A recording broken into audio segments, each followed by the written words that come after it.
Semana passada a gente conversou um pouquinho sobre a influência do meio na prática mediúnica, né? Foi muito interessante, realmente bastante, dá para compreender muito a respeito da influência do meio. Falamos principalmente sobre os vícios e o que o vício pode acarretar. A gente viu as situações expiatórias, vimos as situações de arrependimento, quando a pessoa ainda aqui, enquanto encarnada, ela cai em si, que o caminho que ela está seguindo é um caminho desventuroso e ela tem grandes dificuldades, são enormes as dificuldades, mas é possível, né? É possível ainda mudar. Realmente não é fácil, principalmente depende muito do vício com o qual a pessoa está ligada. Há alguns vícios que são realmente muito, muito mais difíceis. O Evangelho, inclusive, toca no caso de um vício, né, ligado à área sexual. Realmente, esses são os mais difíceis. São realmente os que levam um esforço muito grande. Maria de Magdala é um exemplo de um caso desse, né, em que esse tipo de vício requer da gente um esforço hercúleo, né, para a gente poder se desvencilhar desse tipo de vício. Lógico, todos são difíceis, são hábitos, e mudança de hábito não é fácil. Mudança de hábito é algo que realmente requer esforço e requer vontade. A primeira coisa é ter vontade, né? E o segundo é o esforço. Vontade e esforço são as alavancas que podem ajudar a pessoa a se libertar dos vícios, das paixões, desses hábitos. E, lógico, não se faz isso sozinho. É possível fazer sozinho? É, mas realmente é bem mais trabalhoso. Requer realmente um esforço muito, muito maior. O auxílio da espiritualidade, o auxílio das pessoas que estão à nossa volta, ele pode e normalmente ajuda bastante. Quando a pessoa cai em si e ela procura esse auxílio, quando ela procura, por exemplo, uma casa espírita, sociedade, ela ali acolhida, ela vai encontrar ali não só o apoio das pessoas que ali trabalham, também como o apoio da própria espiritualidade. Logicamente, depende dela a vontade, primeira coisa, ter vontade realmente de se livrar, vamos dizer assim, se desvencilhar. Eu acho que a palavra mais pontual para o que a gente está conversando, né? Se desvencilhar desse vício, se desvencilhar desses hábitos, realmente precisa, a primeira coisa, ter vontade, vontade firme. Não aquela vontade, uma vontade firme. E lógico, a vontade em si não basta. É necessário esforço. Esforço realmente, como o Aulus nos apresentou semana passada, um esforço quase que hercúleo, né? Para que a gente possa vencer essas más inclinações, vencer esses vícios, essas paixões. A proposta espírita é realmente a de uma construção de um reino de Deus no coração do homem, e essa construção, essa edificação do reino de Deus no coração do homem, ela parte da premissa de que ele, compreendendo e entendendo a vida como uma vida espiritual, a vida do espírito, ele se propõe, então, a mudar, ele se propõe, então, a seguir esse caminho. Não é um caminho fácil, como a gente sabe, mas é um caminho que nós encontramos sempre muito apoio, principalmente quando estamos juntos numa casa, num centro espírita que pratica a mediunidade com Jesus, que pratica os ensinos do Cristo. Os ensinos do Cristo estão sempre no sentido de quem está um pouco mais adiante, estende a mão àquele que está na retaguarda, sempre ajudando, sempre na prática da caridade, para que se possa desenvolver no coração das pessoas o que nós costumamos chamar de gratidão. E a gratidão, ela é contagiante. Uma vez que a pessoa sente o prazer da gratidão no coração, ela deseja praticar isso para as outras pessoas, porque isso traz um sentimento realmente revigorante para o espírito. Mas hoje a gente vai caminhar para um outro campo. Na semana passada, como eu abri o comentário, nós falamos sobre a influência do meio, nós falamos sobre os vícios, nós estamos nesse momento em uma transição. Nós estamos saindo da primeira casa, onde nós ali fizemos um aprendizado muito grande, absorvemos muitas informações, uma equipe de médiuns que tinha como dirigente o nosso irmão Raul Castro, que tinha como médium a Eugênia, o Anélio Araújo, o Antônio Castro e a médium Celina, que nos ajudou a compreender muitas coisas na mediunidade, principalmente por ela ser uma médium sonambúlica inconsciente. E outros médiuns que ali trabalhavam e que nos ajudaram bastante. O mentor daquela época era o nosso irmão, o dirigente era o nosso irmão Clementino, né, que era o mentor do grupo. E aí eles saíram daquela sociedade e estavam na rua ainda à noite, e ali eles continuaram os trabalhos, né? Houve mais um atendimento, foi muito bem realizado, o trabalho foi muito bem dirigido e realizado pelo nosso irmão Roberto Martins, que nos falou sobre esses atendimentos que nós fazemos em desdobramento. A nossa irmã Celina, médium da casa, trabalhou em desdobramento à noite, em ajuda do nosso irmão Abelardo, né? Que tinha ali um processo de, vamos dizer assim, um processo de obsessão mútua, né? E entre ele e a Sara que foi atendida, e depois à noite nós atendemos ali o Abelardo com a Sara praticando uma obsessão de encarnado sobre desencarnado. E com isso também nós pudemos aprofundar um pouco mais o nosso conhecimento com relação aos prontos-socorros espirituais, aos hospitais mais referenciados. Pudemos ampliar um pouco o nosso estudo com relação ao conhecimento dos hospitais espirituais e os prontos-socorros espirituais. Isso foi também gratificante. No dia de hoje, nós vamos dar continuidade, então, ao capítulo 15, onde ali Aulus, André Luiz e o nosso irmão Hilário, já dentro desse local que foi um convite que o Aulus fez a eles, vamos conhecer esse ambiente e estudar um pouco mais no que se refere à mediunidade. Então, o livro realmente está focado só no ponto da mediunidade. Nós estamos trabalhando exclusivamente com mediunidade. E a primeira parte, os aspectos, como eu já falei, de meio e de vícios. Agora, a segunda parte, nós vamos ver alguns médiuns trabalhando numa mediunidade sem Jesus. Uma mediunidade ali forte, um nosso irmão que tem uma mediunidade ostensiva, né? E que está sendo objeto de uso, vampirismo, né? Vampirismo espiritual, pelo desconhecimento e por ele se afinizar. Ele gosta daquilo, lógico. Os padrões vibratórios os atraem. Semelhante atrai semelhante. E a gente vai conversar um pouco, então, sobre isso. Eu acredito que a maioria de nós já se encontra por aqui. Então, vamos agradecer a espiritualidade, que muito antes de estarmos aqui reunidos, por esse modo digital, nos agracia em onde quer que nós estejamos, está ali presente conosco, o nosso guia, o nosso mentor individual, o nosso anjo guardião, os nossos irmãos que são espíritos simpáticos, que nos acompanham e que nesse momento nos inspiram, nos intuem, para que juntos a gente possa absorver o máximo que essa obra possa nos oferecer relativo ao ensino da mediunidade com Jesus. Muitos irmãos também são convidados a nos acompanharem, a fim de também desenvolverem um pouco mais essas características da mediunidade com Jesus, do conhecimento daquilo que Jesus veio nos apresentar há mais de 2000 anos.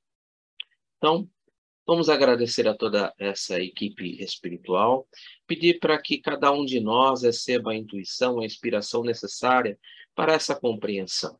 Aqueles que lembraram e que deixaram aí ao lado da televisão, ou do computador, ou do celular, a água, que esse copo de água receba a fluidificação necessária o medicamento necessário, o bálsamo necessário para o refrigério das nossas aflições, seja elas quais forem.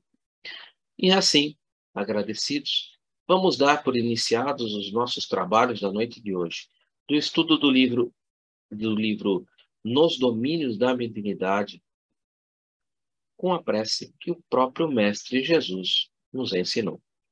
Pai nosso que estais nos céus, santificado seja o vosso nome, venha a nós o vosso reino, seja feita a vossa vontade, assim na terra como nos céus.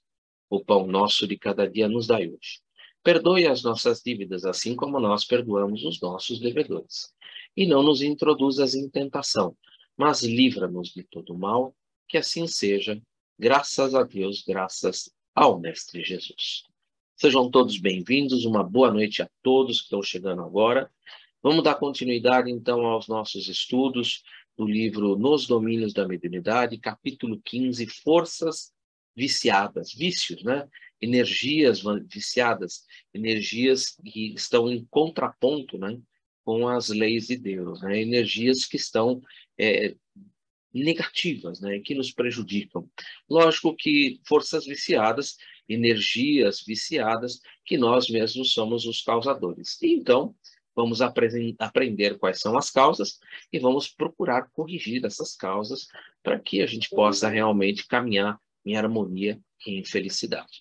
Vou compartilhar com vocês exatamente do ponto onde nós paramos. Nós paramos exatamente nesse slide, que, como eu falei, era o slide que começava daqui para frente a falar sobre a mediunidade, os aspectos da mediunidade. Como voltando só rapidamente, nós já falamos do e-mail e dos vícios.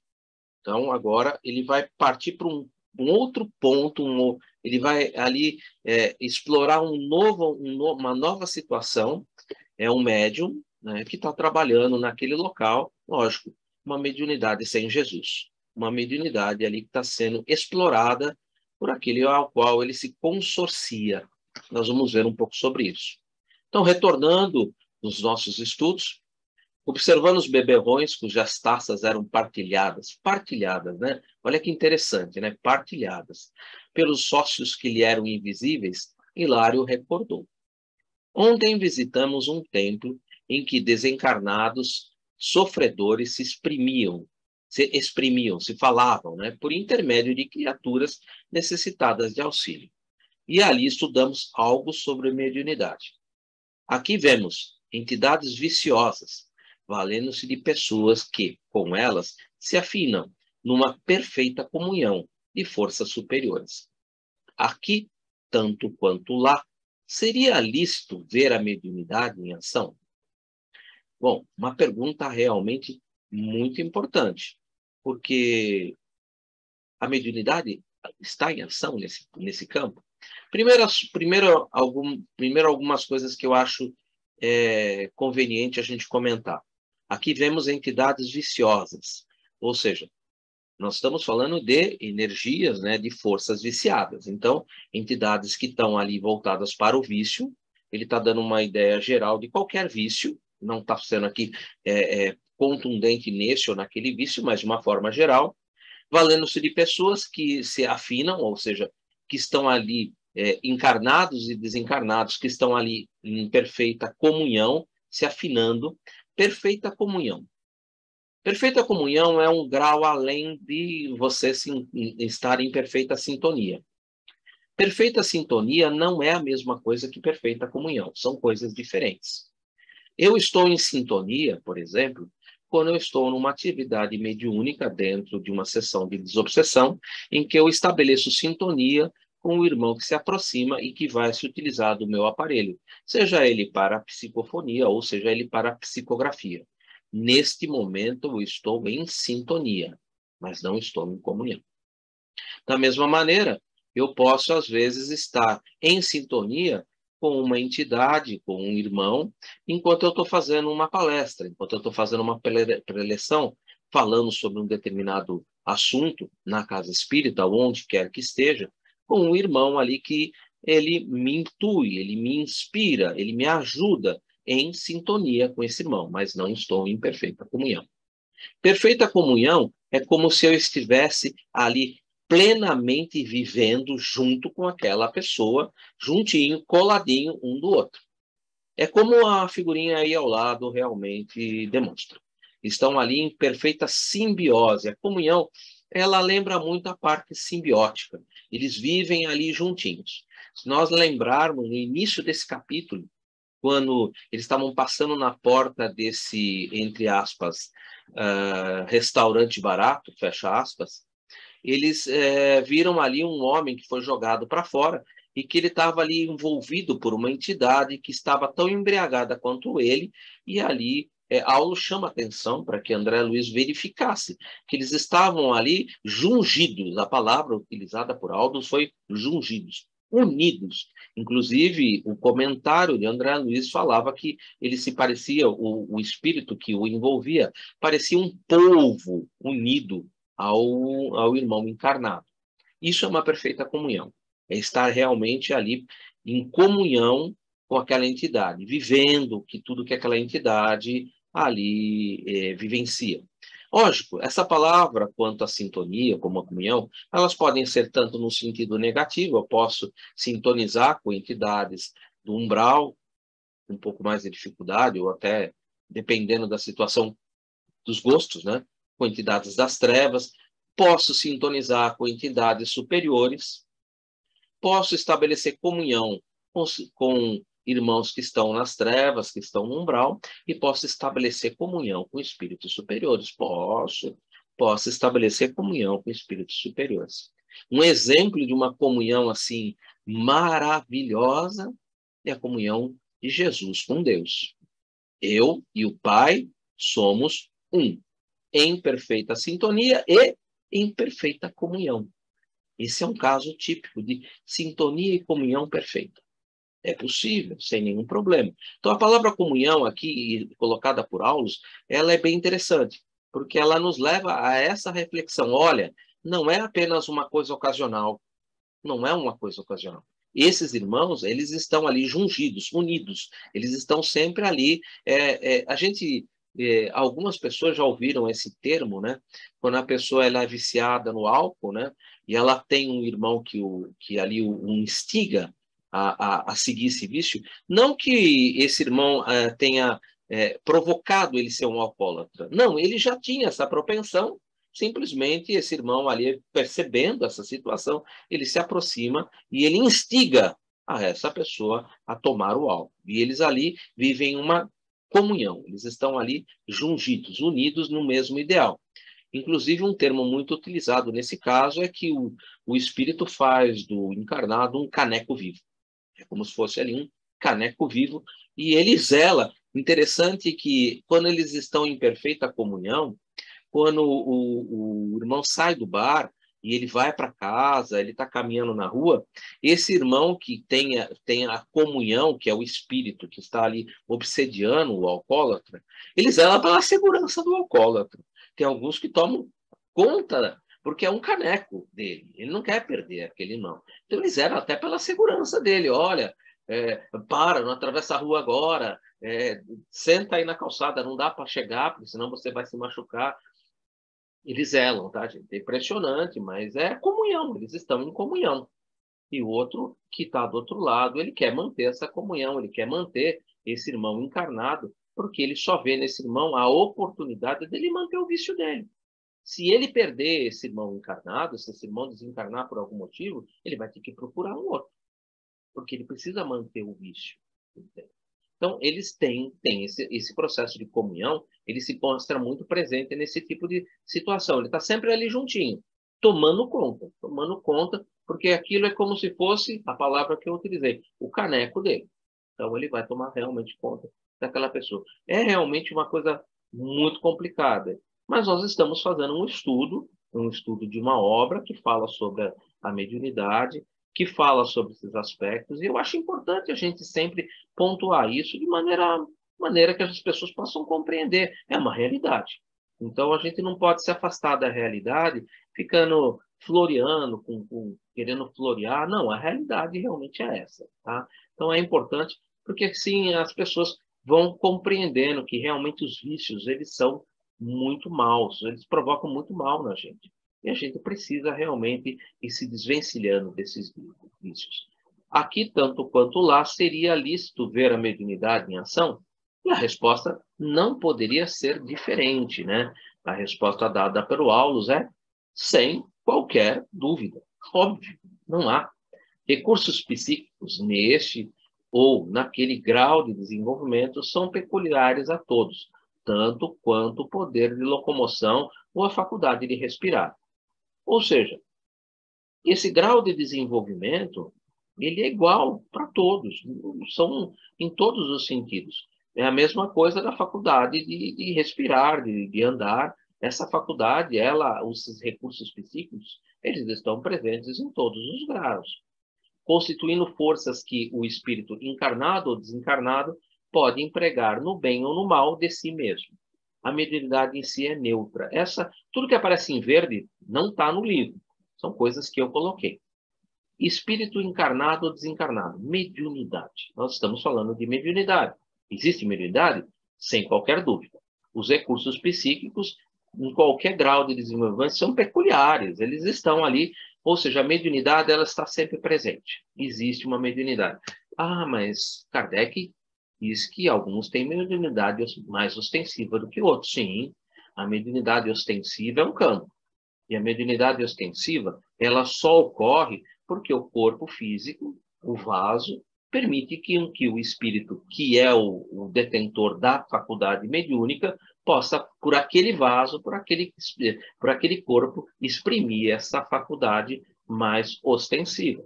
Mas, de qualquer maneira, todos nós possuímos em estado latente e que, às vezes, quando desenvolvida, a gente pode desenvolver, que é a mediunidade intuitiva, e essa mediunidade intuitiva, ela está presente a todos, como a locomoção, a faculdade de respirar. Por isso que Kardec utiliza o termo todos nós somos mais ou menos médiums, né? Exatamente nesse sentido, porque existem pessoas, por exemplo, eu vou citar aqui um caso, que é comum, né? Que fazem o desenvolvimento mediúnico por 3, 4, 5 anos. E chega no final do desenvolvimento mediúnico e fala assim, eu não escuto nada, eu não vejo nada, eu não sinto nada. O que não é bem verdade. Não é bem verdade. Sentir, ela pode até não entender, mas o sentimento ela tem. O sentimento intuitivo está presente a todos nós. Isso é inerente. Por isso que ele coloca, pelo grau de visão, são peculiares a todos, quanto o poder de locomoção, a faculdade de respirar, ou seja, respirar, se locomover, é algo comum para todo mundo. A faculdade mediúnica intuitiva, ela está presente para todo mundo. Todo mundo possui essa faculdade. Ela pode ser desenvolvida? Pode. E quando bem desenvolvida, nós temos excelentes oradores. E esses oradores, normalmente, quando tem esse desenvolvimento dessa faculdade, eles, além de ter um domínio muito bom na oratória, eles também se utilizam da intuição e da inspiração dos espíritos que estão ali assessorando ele, enquanto ele está fazendo algum desenvolvimento de algum texto ou trabalhando um trecho do Evangelho segundo o Espiritismo, fazendo uma palestra sobre o Evangelho. Ali o irmão, normalmente, ele recebe essa intuição, ele recebe essa inspiração. Então, isso é uma faculdade que todos possuem. A mesma coisa, às vezes, esses irmãos que fazem todo esse trabalho do desenvolvimento mediúnico, chegando ao final do curso, lá 4, 5, 6 anos, eles se tornam bons trabalhadores de desobsessão, fazem um esclarecimento. São bons esclarecedores. Eles têm ali essa faculdade intuitiva que permite com que ele intuitivamente se ligue ao mentor e intuitivamente receba informações de como ele deve dialogar ali com o espírito que está se manifestando através de um médium que possui a faculdade, por exemplo, da psicofonia mais ostensiva. Então, é um ajudando o outro. Aquele que tem uma faculdade mais ostensiva, ele trabalha de intermediário direto do espírito comunicante. E aquele que tem a faculdade intuitiva, ele trabalha junto com a espiritualidade a fim de que ele possa ali receber o esclarecimento necessário, que o possa libertar das teias que prendem ele dentro daquele obscuro processo em que ele se encontra. Então, é um trabalho em conjunto, né? E todos ali têm essa faculdade. E essa faculdade, como eu grifei, o espírito encarnado ou desencarnado possui. Por quê? Porque ela é uma faculdade do espírito. Se você está encarnado e o teu corpo físico possibilita que você possa expressar essa faculdade de maneira ostensiva, você vai utilizá-la de maneira ostensiva. Se o teu corpo físico permite que você possa expressar ela de maneira intuitiva, ela vai expressar de maneira intuitiva. Isso é comum a todo mundo.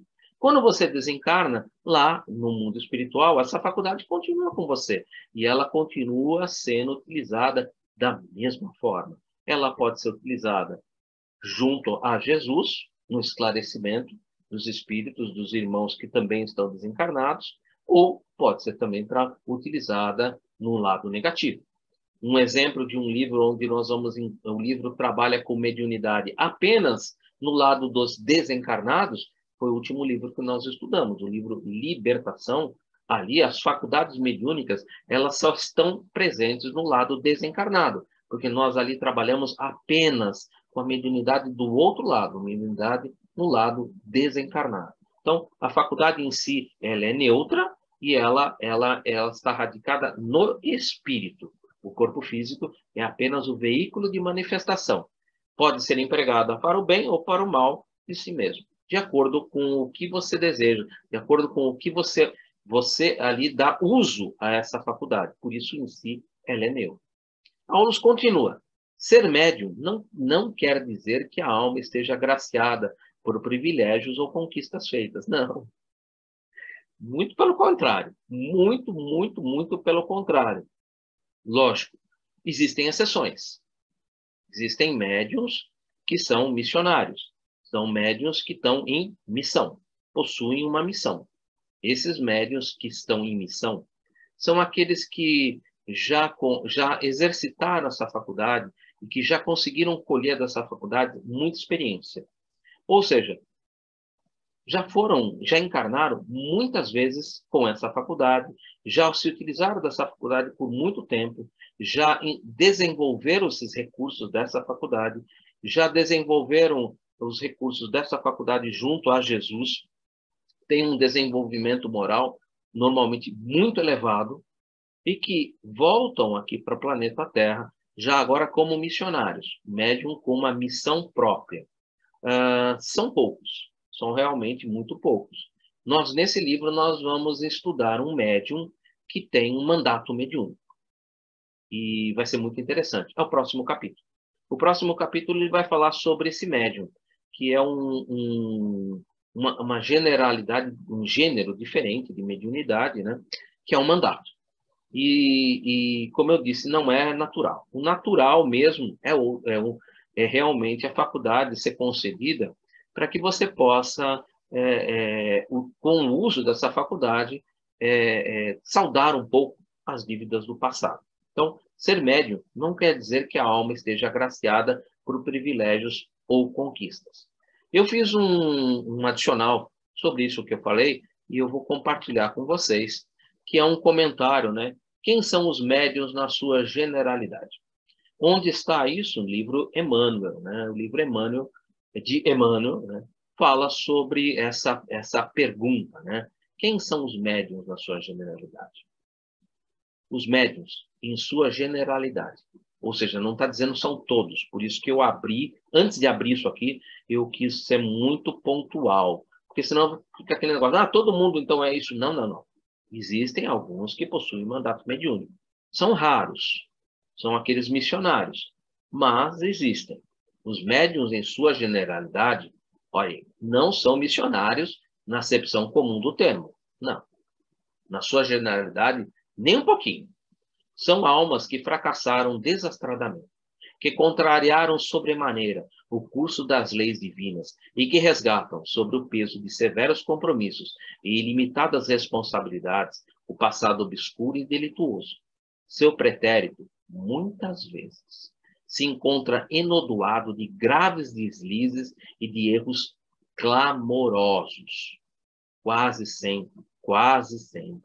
São espíritos que tombaram dos cumes sociais, pelos abusos do poder da autoridade, da fortuna e da inteligência, e que regressam ao orbe terráqueo para se sacrificarem em favor do grande número de almas que desviaram nas sendas luminosas da fé e da caridade e da virtude.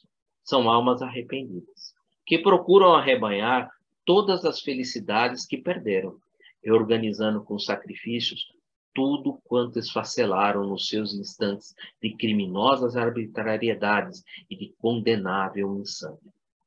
Gente, isso são os médiuns na sua generalidade. Eu me incluo perfeitamente nessa condição. Não vejo nada que me afaste nem um pouquinho de uma condição como essa. Tá? É realmente isso mesmo, e a gente não deve florear esse tipo de situação. Realmente, aqueles que detêm uma faculdade mediúnica mais ostensiva, que Deus os ajude sempre a acordarem em tempo, para que eles possam utilizar desse recurso que eles ali rogam a Deus, né, a fim de tentar, de alguma maneira, apagar esse passado. Apagar não tem como, né, mas refazer esse passado realmente deprimente, um passado realmente muito triste, muito triste. E, graças a Deus, a doutrina espírita que veio no século XIX tem, desde lá até os dias de hoje, e que por todo sempre isso continue, sempre alertando, né, esses irmãos que acordam em tempo e que, adentrando a doutrina espírita e sendo ali portadores de um potencial mediúnico ostensivo, estudam, aprendem, desenvolvem e procuram arrebanhar todas as facilidades que perderam, reorganizando com sacrifícios tudo quanto esfacelaram nos seus instantes de criminosas arbitrariedades e de condenável insânia. É triste, às vezes, depois que você entra na doutrina e que você compreende realmente que a faculdade em si, ela é um pedido, algo que você pede para te ajudar a sair daquela situação terrível que você se encontra, e você vê, às vezes, irmãos que têm uma faculdade mediúnica tão bela, tão producente, que poderia produzir muito, muito, muito, e que acabam se ligando novamente a essas entidades das sombras, novamente tombando, novamente caindo, novamente se desviando. Não que isso será o fim. Não, o fim nunca é o fim. Mas a cada vez vai ficando mais difícil. A cada vez a situação vai se apertando um pouco mais. O objetivo é sempre pedagógico e educativo.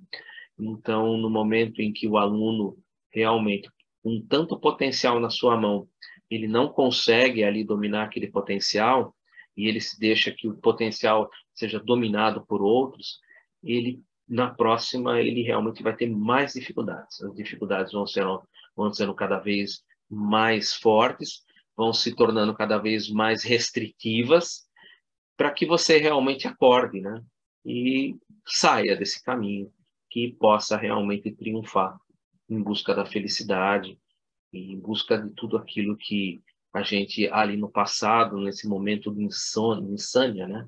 A gente acabou destruindo, acabou prejudicando, e em tempo ainda dá para arrumar. Então é importante essa definição de Emmanuel. Eu acho que, penso eu que a gente não pode nunca deixar essa definição de lado, para sempre ficar lembrando para a gente, olha, você não é a bolachinha melhor, a última bolacha do pacote, você não é o melhor, você é o pior, que está tendo ali uma oportunidade e com os recursos que você possui, de praticar o bem, ver se toma vergonha na cara e pratica o bem dessa vez, né?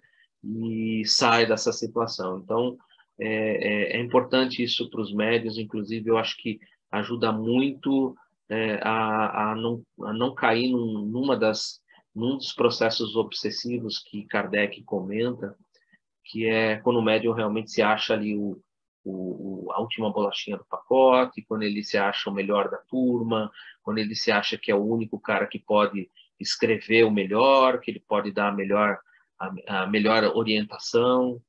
E não é isso, não. Nem um pouquinho. Nem um pouquinho.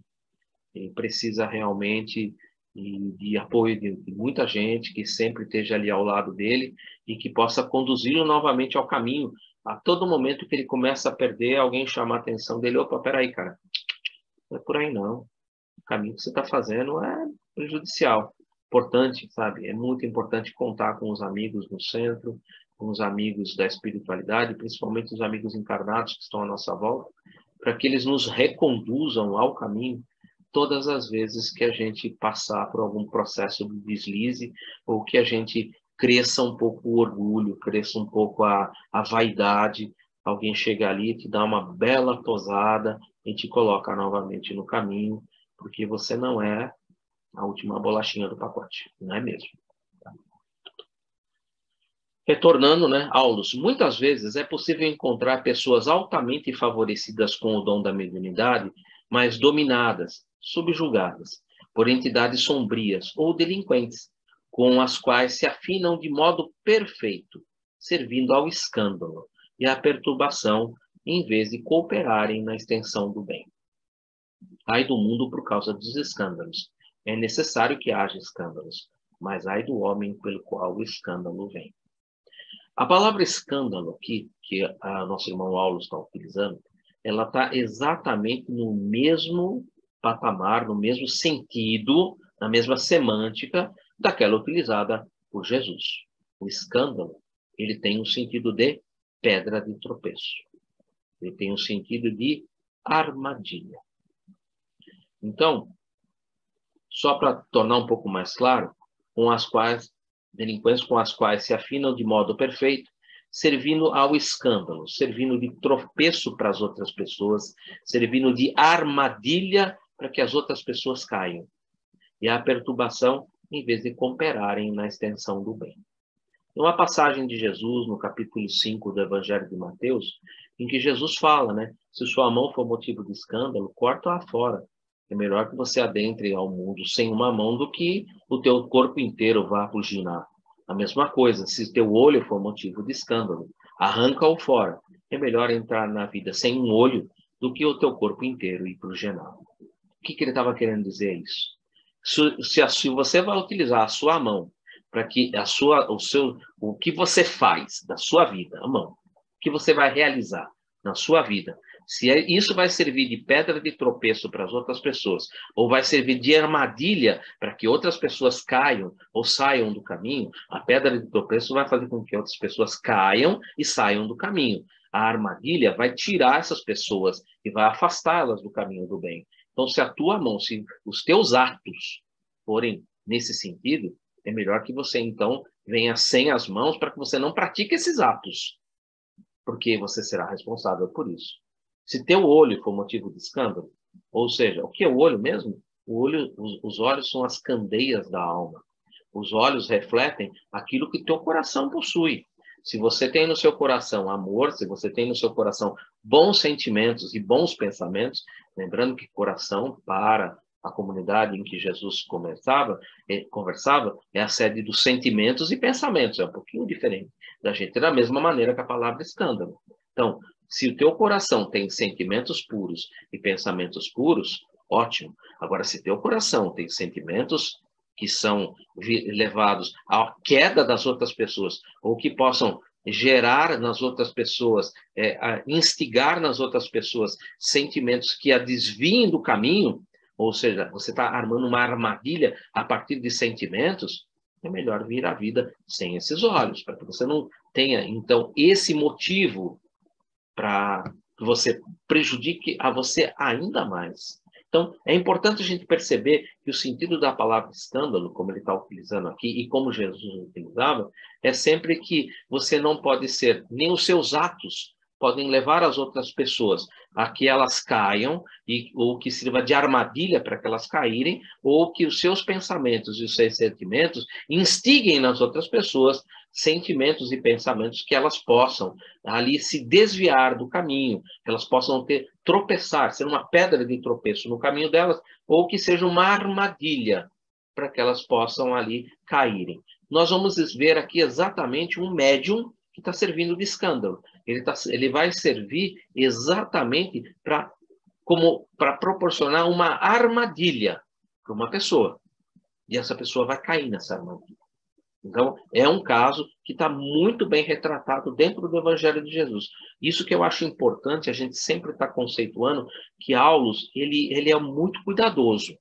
Ele sempre pontua suas respostas com o Evangelho, utilizando dos recursos do Evangelho. E ele, muitas vezes, usa palavras que estão dentro do Evangelho e que levam a gente a refletir sobre ensinos do Cristo. Olha, o Cristo já falou sobre isso. O Cristo já nos ensinou sobre isso. Isso eu acho muito importante. Pessoas altamente favorecidas com o dom da mediunidade, mas subjugadas. Sim, por afinidade e por perfeita sintonia, né? E por estarem ali em perfeita comunhão. Por entidades sombrias ou delinquentes, com as quais se afinam de modo perfeito. Nós já falamos, afinar de modo perfeito é que estão ali em perfeita comunhão. A perpetuação em vez de cooperarem na extensão do bem. Eu acredito que com isso eu consegui abrir um pouquinho melhor isso daí. Pode falar, Márcia. Posso fazer uma observação agora, ao invés de no final? Está dando para ouvir? Agora sim. Lendo esse trecho do Emmanuel, que fala sobre essa questão da mediunidade, aí você para pensar, né, qual é a prova mais difícil, da riqueza ou da pobreza. E aí eu fico pensando que deve ser da mediunidade. Porque, né, são compromissos, assim. Mas, enfim, eu tenho uma dúvida ou uma curiosidade, não sei. Por exemplo, se o doutrinador ele tem mediunidade ofensiva e naquele dia ele está fazendo né, a orientação, ele pode dar passividade? Ou é comum ou não é comum? Olha, o que a FEB nos recomenda e o que porque a FEB se baseia nas recomendações que são dadas ali por Kardec no Livro dos Médiuns. Então, a recomendação é que o doutrinador, o esclarecedor, ele não seja um médium ostensivo, que ele seja um médium intuitivo. O médium intuitivo seria o melhor para aquele grupo. O nosso irmão Raul Castro, como nós vimos no primeiro grupo, ele não era médium ostensivo. Ele era um médium intuitivo e que, por intuição, ele se mantinha sempre em comunhão com o nosso irmão, comunhão não, em sintonia, né, com o nosso irmão Clementino. Então, ele não era um médium ostensivo. Mas nós temos casos em que o doutrinador ele é médium ostensivo. Sim, temos. Eu, por exemplo, trabalho de segunda-feira na orientação, mas em todas as vezes que eu estou fazendo orientação, que eu estou trabalhando como esclarecedor, eu fecho totalmente o uso da mediunidade. Eu não utilizo da mediunidade e utilizo apenas da minha intuição, com a ligação com a mentoria, com os mentores, mas não me utilizo da mediunidade. É possível fazer isso? É possível, desde que você seja um médium consciente ou semiconsciente. Se você for um médium inconsciente, eu acredito que não seria benéfico para o grupo, porque ele poderia, ali a qualquer momento, por ser inconsciente, ele poderia, se ele não tiver um domínio, como tinha a nossa irmã Celina, que tinha um domínio pleno da sua faculdade, ele poderia ali realmente dar passividade e não seria produtivo. Não seria produtivo. Por que não seria produtivo, né? Acho que vale a pena eu dar um feedback nisso. Antes de 1857, os espíritos, quando desencarnavam, precisavam ser ali orientados, precisavam passar por uma orientação. Então, a orientação sempre existiu, mesmo ali na época de Jesus, antes de Jesus, sempre existiu orientação. A orientação era dada pelos espíritos. No momento em que nós recebemos a codificação espírita, que nós recebemos a terceira revelação, que nós recebemos ali a orientação dos espíritos de como proceder nesse trabalho, nós ali recebemos, então, a possibilidade de termos vamos dizer assim, esse trabalho de orientação sendo realizado aqui, de encarnado para desencarnado. Mas no que isso ajuda? Mais a nós. Orientação para nós. Porque nós ali vamos estar vendo, compreendendo, sentindo, ouvindo aquilo que as pessoas, enquanto aqui encarnadas, semearam e que estão ali do outro lado da vida colhendo, o que elas estão ali vivenciando. Então, é um aprendizado muito grande para nós. Quem se beneficia sempre dentro de uma sessão de desobsessão, normalmente são os médiuns, normalmente são aqueles que estão ali presentes e que ouvem aquilo e que aquilo ajuda no desenvolvimento daquelas pessoas que estão ali envolvidas. Obviamente, enquanto o esclarecedor está ali doutrinando, está ali esclarecendo, orientando, um espírito está dando a passividade por um médio de psicofonia, muitos outros estão à sua volta vendo o que está se passando. E eles aprendem junto. Eles aprendem, eles veem o que está se passando com um, e aí começam a conversar um com os outros, e há uma equipe espiritual, como nós vimos ali na sala do nosso irmão Raul Castro, o Clementino, existia uma grande quantidade de espíritos que acompanhavam, né, e que estão ali exatamente para esse aspecto de orientação dos espíritos que são trazidos, porque uns vai se manifestar, mas muitos estão mais ou menos no mesmo padrão de sintonia, na mesma dificuldade. E eles vão ver como aquilo vai se desenrolando e vão perguntando para os espíritos que estão ali na reunião, que vão orientando. Não, isso aqui aconteceu por causa disso. Aquele, não, mas o dele é uma coisa, o meu é outra. Não, o teu tem similaridade. E aí eles vão travando diálogo entre eles e vão aproveitando aquele momento para realmente um grupo grande ali ser atendido, um grupo grande ali ser orientado. Mas eu fugi um pouquinho da sua pergunta. A sua pergunta foi relativo a um médium ostensivo, se ele poderia ser esclarecedor. Volto, então, exatamente àquilo que eu já comentei. Pode, desde que ele tenha controle sobre a sua mediunidade. Eu acho que a resposta mais certa a ser dada é pode, desde que ele tenha controle sobre a sua mediunidade. Seja ele um médium consciente, semiconsciente ou inconsciente, ele tendo controle sobre ela e não sendo controlada por ela, ele tem plena capacidade de ali estabelecer um diálogo fraterno, de estabelecer ali uma ligação de sintonia com o mentor da casa e fazer o trabalho que o Raul Castro fez sem grandes problemas. Não sei se eu consegui elucidar tudo. Bom, então vamos dando continuidade. Por isso é que não basta a mediunidade para a concretização dos serviços que nos competem. Precisamos da doutrina do Espiritismo, do cristianismo puro. Doutrina do Espiritismo e cristianismo puro é praticamente a mesma coisa, porque o Espiritismo nada mais é do que o cristianismo redivivo. Então, precisamos da doutrina do Espiritismo, do cristianismo puro, a fim de controlar a energia medianímica de maneira a mobilizá-la em favor da sublimação espiritual na fé religiosa, tanto quanto disciplinamos a eletricidade a benefício do conforto na civilização. É aquele que eu comentei agora há pouco, né? Que sem a doutrina espírita, realmente, sem o cristianismo redivivo, que é a doutrina espírita, realmente fica muito difícil para você conseguir desempenhar o papel da mediunidade com Jesus, trabalhar com a mediunidade com Jesus. Você pode até utilizar a mediunidade, e a gente vê, fora da doutrina espírita, nós vemos pessoas que utilizam-se da mediunidade para a prática do bem. Ou seja, é possível? É possível. Mas o Espiritismo ajuda bastante.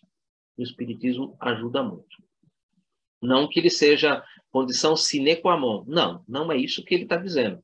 Precisamos da doutrina do Espiritismo, do cristianismo puro, a fim de controlar a energia medianímica, de maneira a mobilizar a favor da sublimação espiritual da fé religiosa. Ele não está dizendo que é só através disso, mas com a doutrina espírita fica mais fácil. Fica mais fácil.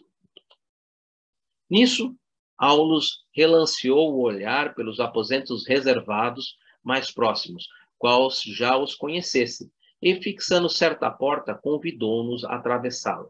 Seguimos-lo ombro a ombro. Aposentos reservados.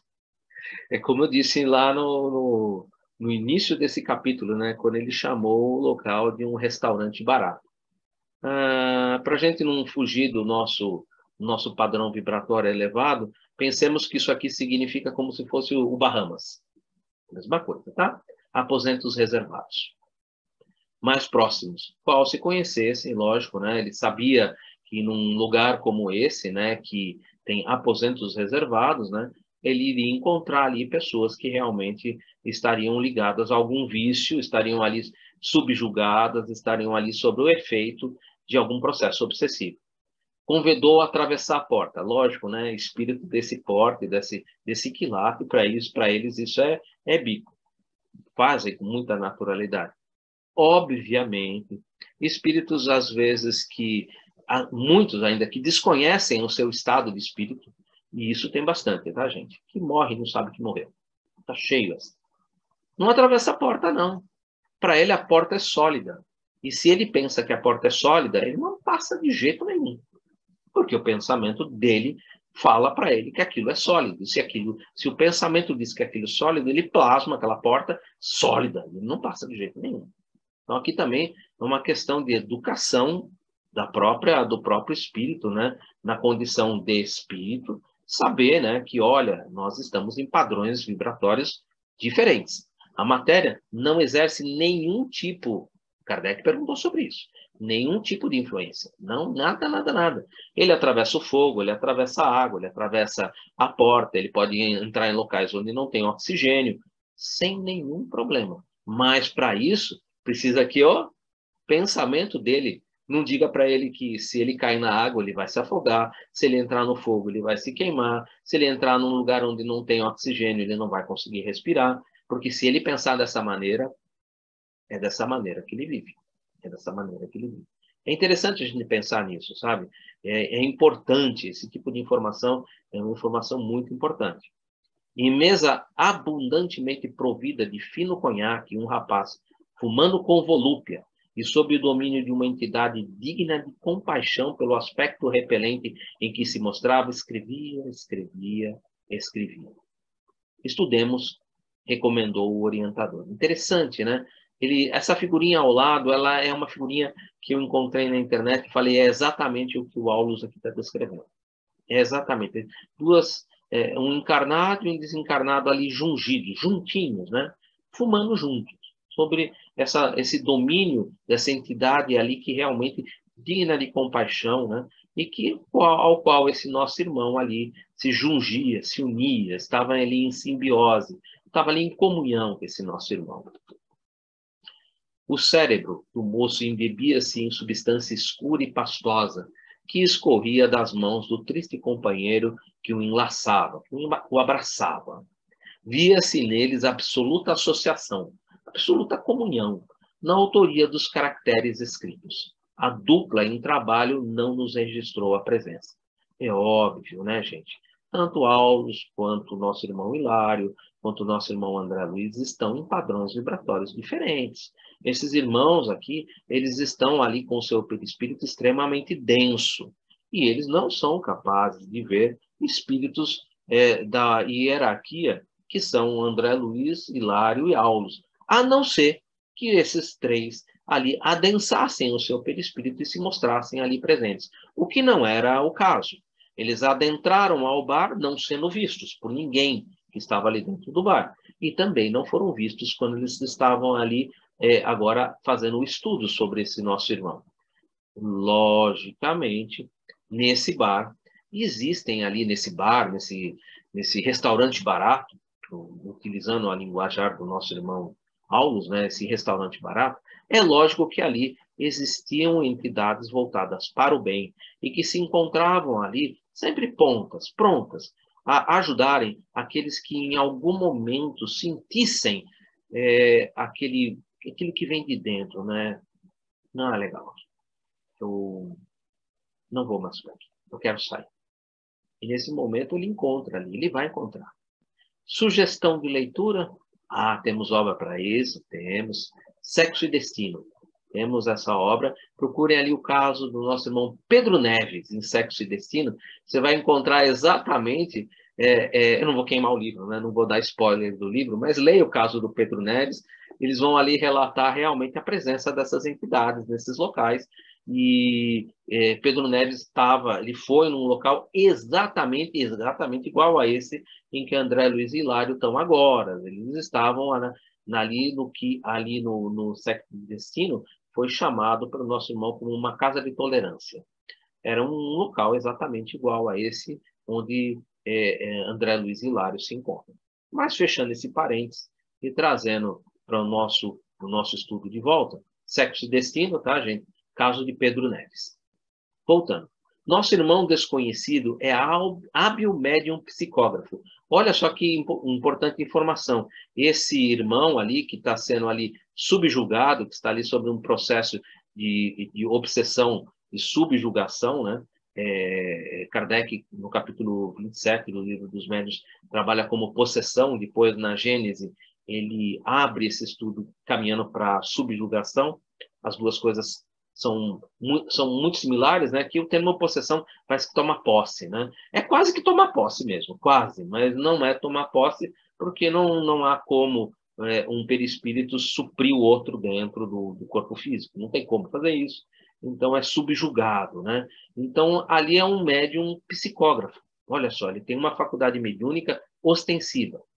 Tem as células do pensamento integralmente controladas, ou seja, ele está em perfeita comunhão com aquele irmãozinho que está ali do lado, pelo infeliz cultivador de crueldade. Olha o grau desse irmão.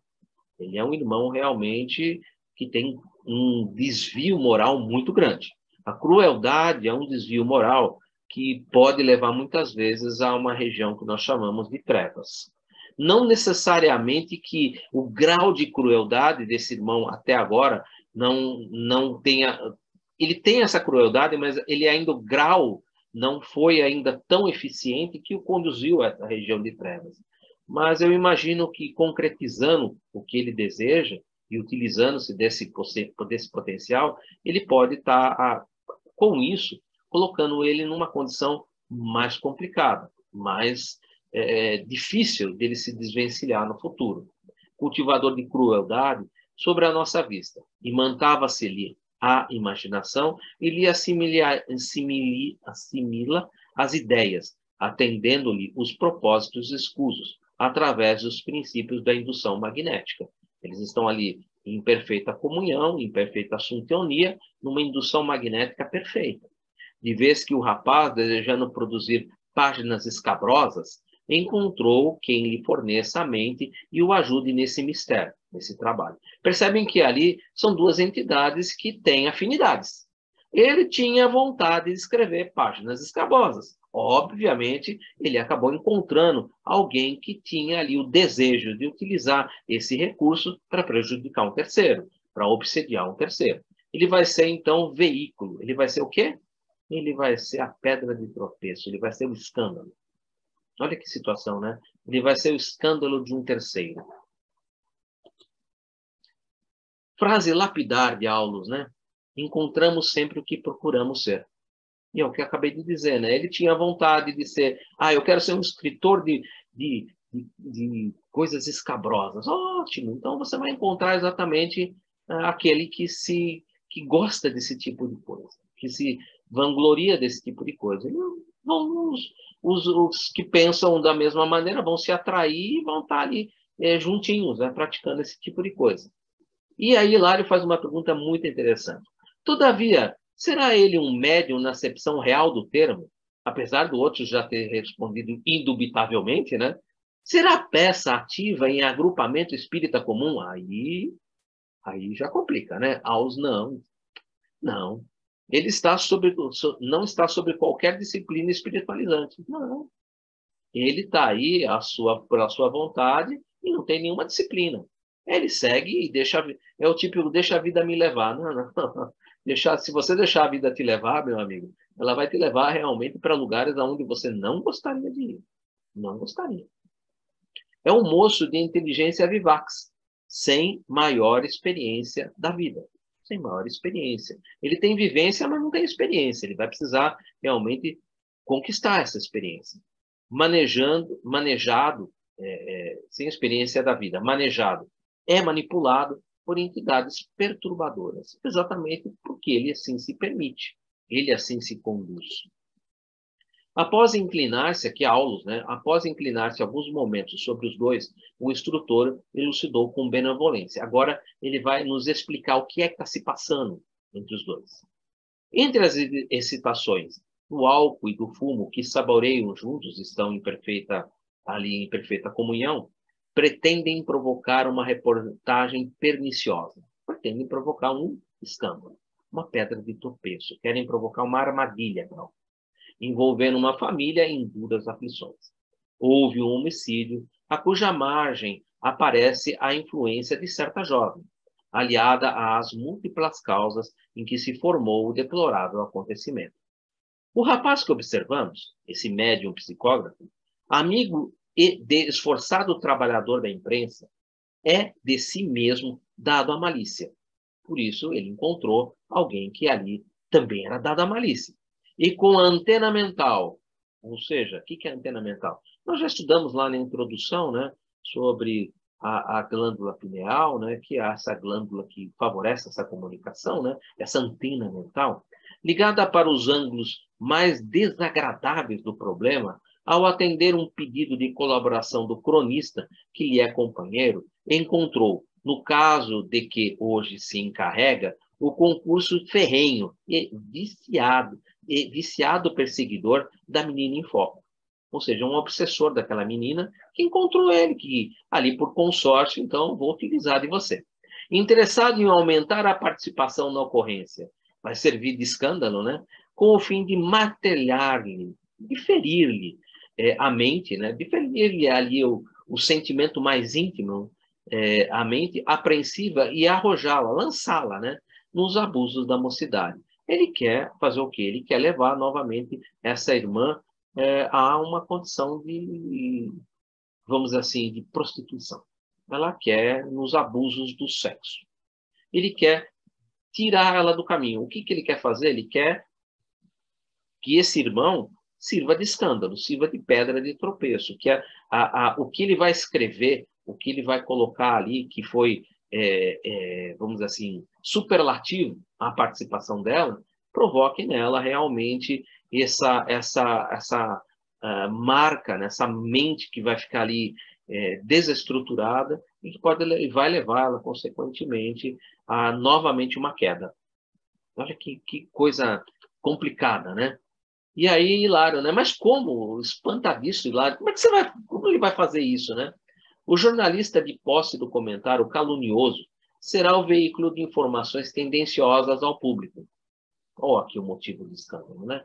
A moça vai se ver, de um instante para outro, exposta às mais desapiedadas apreciações e, de certo, se perturbará sobremaneira, de vez que não se aplicou, não se acumpliciou com o mal, na forma em que se lhe define a colaboração do crime. Ou seja, ela tem participação, mas não dessa forma como ali está sendo colocada, não com esse superlativo que está sendo colocado. O obsessor, usando calculadamente o rapaz com quem se afina, pretende alcançar um noticiário de sensação. Olha, que o irmão tinha vontade de fazer isso, né? Para deprimir a vida moral dela e, com isso, amolecer o seu caráter, trazendo-a, se possível, ao charco vicioso que ele já. Ele quer trazer ela perto dele novamente, nessa condição em que ele se encontra, nesse charco, nesse lodo em que ele se encontra. Quando ele coloca essa condição de que charco, lodo vicioso, significa que esse irmão ele está numa condição umbralina bem densa e que, lógico, pode até, com todo esse trabalho, com todos esses recursos, ir por uma condição ainda pior. Porque ele está realmente procurando esse caminho, ele está indo para essa direção. E Hilário, né? E conseguirá, Hilário, assombrado, pergunta para Laura, né? E ele conseguirá? E algo triste, o orientador acrescentou, né? Quem sabe, né? Porque depende dela também cair nesse imbróglio, cair nessa armadilha, cair nesse escândalo, nessa armadilha que vai ser ali montada. Aulus, naturalmente, a jovem teria escolhido o gênero de provações que atravessa, dispondo-se a lutar com valor contra as tentações. Ou seja, lá na erraticidade, e a gente sabe disso, são as perguntas Se não me engano, é 358, 358A, 35 e 359 do Livro dos Espíritos, que fala sobre a escolha do gênero de provas. Deixa eu dar uma olhada, porque depois as pessoas depois falam que eu coloco a pergunta com o número errado. Não, eu vou corrigir. Ó. A escolha das provas está nas perguntas. Espera um pouquinho. Escolha da prova, porque ela está no livro 2º, na vida espiritual. Está na pergunta 258, 258A e 259. E não é 358, não. É 258, 258A e 259. Lá fala sobre essa escolha do gênero de provas, né? E, lógico, não se coloca fardos pesados sobre ombros frágeis. Ela sabia que ela poderia passar por esse gênero de provas. Ela estava aqui exatamente para lutar contra as tentações. E daí a oração dominical, que a gente sempre realiza, né? Que a gente pede, né? Não nos introduzas em tentação, né? Não nos deixe cair em tentação. Porque nós estamos aqui realmente para passarmos por essas tentações, a fim de provarmos para nós mesmos que nós já somos capazes de vencer esse gênero de prova, esse tipo de prova, né? Isso é um processo educativo que nós aqui vivenciamos. E Hilário continuando. E se não puder combater com a força precisa? E tem uma outra pergunta que também está no Livro dos Espíritos, e eu acho que é a 911, que pergunta se a gente já... eu vou pegar a pergunta também, senão posso citar a pergunta errada.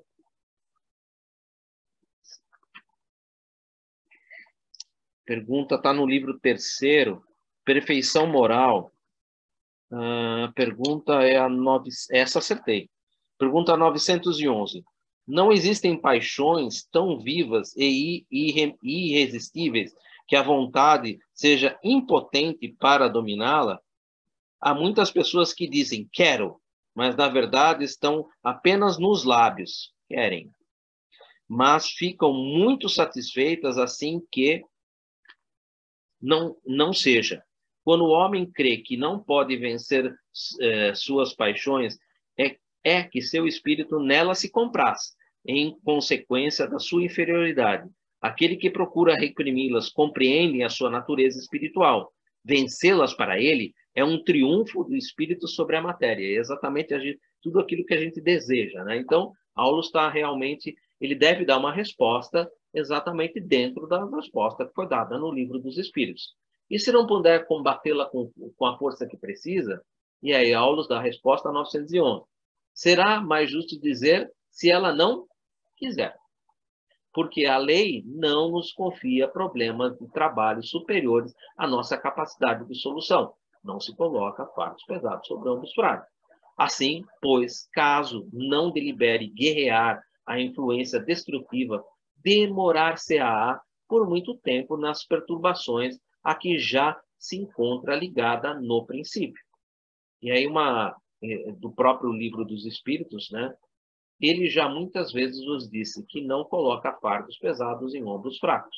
O fardo é proporcionado às forças, como a recompensa o será a resignação e a coragem, exatamente em conformidade com a pergunta 911 do Livro dos Espíritos. Lacordaire, o Evangelho segundo o Espiritismo, capítulo 5, item 18, Havre, 1863. Hilário, tudo isso por quê? E Aulus, indubitavelmente, e aí o esclarecimento. A jovem e o infeliz que a persegue estão unidos um ao outro desde muito tempo. Terão estado juntos nas regiões inferiores da vida espiritual, antes da reencarnação com que a menina presentemente vem sendo beneficiada. Reencontrando-a na experiência física, de cujas vantagens ainda não partilha, o desventurado companheiro tenta incliná-la de novo à desordem emotiva, com o objetivo de explorá-la em uma atuação vampirizante. Obsessão indireta praticada pelo nosso irmão ali, que é um psicógrafo. Ele está utilizando-se desse irmão para que ele, através desse irmão, processe cause nela um processo obsessivo indireto. Ele não está conseguindo chegar nela diretamente. Então, ele está se utilizando de um terceiro e da faculdade mediúnica desse terceiro para prejudicá-la. Mas é um caso que os dois ali estavam unidos e que ela, em algum momento, ali pelo arrependimento, pela vontade e pelo esforço, decidiu entrar novamente no vaso físico, na reencarnação, a fim de ali ir lapidando, desenvolvendo, saindo desse caminho em busca da felicidade, em busca de abandonar isso daí. Agora, esse outro irmão, claramente, ele não quis. Ele decidiu ficar e ele agora está tentando todos os recursos, todas as cartadas que ele tem ali, a fim de novamente desviá-la. Será que ele vai conseguir? Não sei. É como o Aulus colocou. Quem sabe? Tudo vai depender dela, vai depender do esforço que ela vai ter em dominar isso daí e em tentar dar a volta por cima. Vai encontrar dificuldades, muitas dificuldades, mas vai encontrar pessoas e espíritos que a ajudem para isso? Com certeza. Se ela tem esse gênero de prova, quando você escolhe o gênero de prova na erraticidade, você vai encontrar aqui na vida material tudo que for necessário para que esse gênero de prova possa ali ser levado adiante.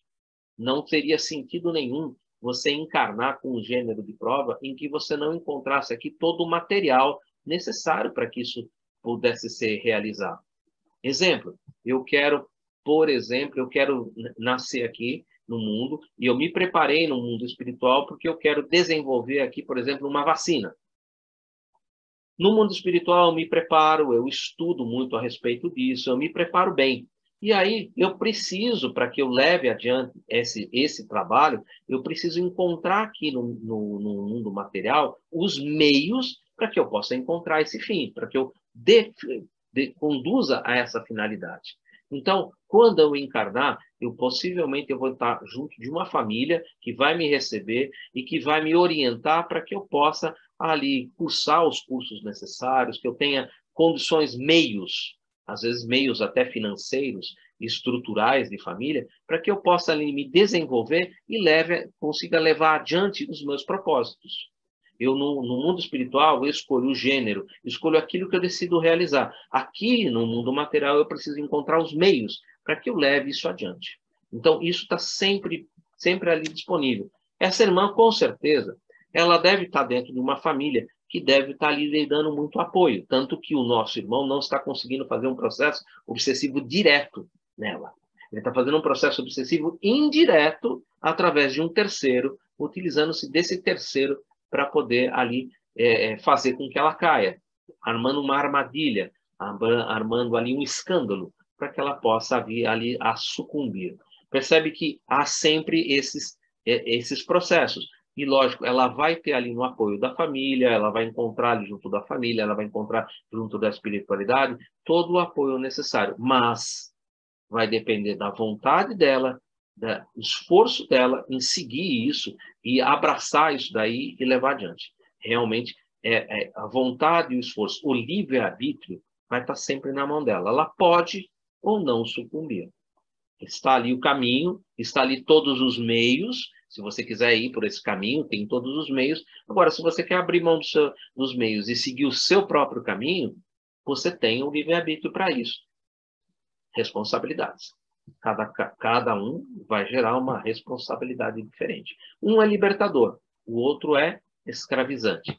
Atuação vampirizante em que ele deseja novamente trazê-lo.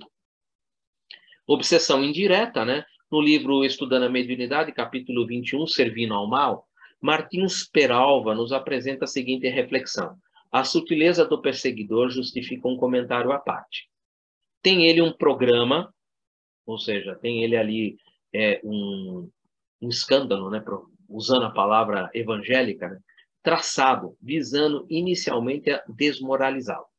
Conseguindo o objetivo, convertê-la num instrumento apassivado, após o que completará sua vingança, vampirizando-a impiedosamente. O assédio se faz, portanto, de modo indireto, revelando assim novas e perigosas facetas do problema obsessional. Vejam que é uma faceta diferente, né? Por isso que esse livro é lindo, né? Com base nessa ocorrência, dividiremos em 4 fases o pernicioso esforço da entidade nesse estranho e cruel processo de obsessão. Olha que é indireto, né? Olha que interessante. Primeiro, assédio indireto, utilizando uma terceira pessoa dotada de maus sentimentos. Eu diria de uma mediunidade mal conduzida, uma mediunidade de baixo teor vibratório, na linguagem do nosso irmão Alves. O aproveitamento do escândalo para perturbar-lhe a mente, deprimir-lhe o moral e amolecer-lhe o caráter. O domínio psicofísico. E, por último, a concretização da vingança, que é a vampirização. 4 etapas ali desenhadas por ele. O aperfeiçoamento espiritual constitui, portanto, impositivo relacionado com o problema da nossa felicidade. A elevação da mente, pelo cultivo dos sentimentos enobrecedores, afigurar-se-nos, por isso, realização das mais urgentes, se desejamos efetivamente, é ajustar o espírito faltoso. É um processo, né? Retornando, André, o quadro sobre nossa análise induz a meditação nos fenômenos gerais de intercâmbio. Todos somos médiuns. E que a humanidade total se envolve sem perceber. E sim, concordou o orientador. Faculdades medianímicas e cooperação do mundo espiritual surgem por toda parte. Onde há pensamento, há correntes mentais. E onde há correntes mentais, existe associação. Em toda associação toda associação é interdependência e influenciação recíproca. Ou seja, essas ligações ocorrem em todos os momentos. As faculdades de cooperação com o mundo espiritual surgem em toda parte. Agora, depende do que você vai fazer.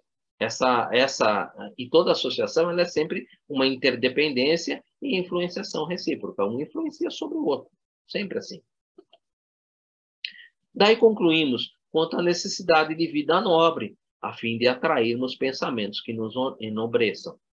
Trabalho digno, bondade, compreensão fraterna, serviço ao semelhante, respeito à natureza e oração constituem os meios mais puros de assimilar os princípios superiores da vida. Porque damos e recebemos homens, né? A lei de causa e efeito aqui é um ponto pacífico.